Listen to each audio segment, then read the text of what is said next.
அஸ்ஸலாமு அலைக்கும் வரஹ்மத்துல்லாஹி வபரகாத்துஹு. சூரத்துல் ஹூத் 11வது அத்தியாயம் 98 முதல் 108 வரை.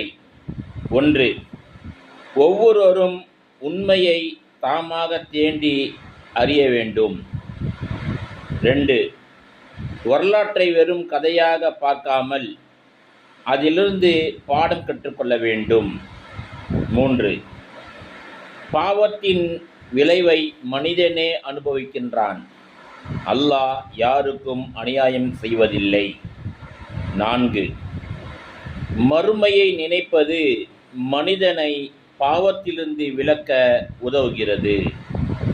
5. மறுமை நாள் உண்மையானது, அதற்காக தயாராக வேண்டும். 6. உலக வாழ்க்கை தற்காலிகம், மறுமை வாழ்க்கை நிரந்தரம் என்று அல்லாஹ் ரப்புல் ஆலமீன் திருமறை குர்ஆனில் சொல்லி காட்டியிருக்கின்றான். இதை நாம் அறிந்து செயல்படக்கூடிய மக்களாக அல்லாஹ் நம் எல்லோரையும் ஆக்கி அருள் புரிவானாக. அஸ்ஸலாமு அலைக்கும் வரஹ்மத்துல்லாஹி வபரகாத்துஹு.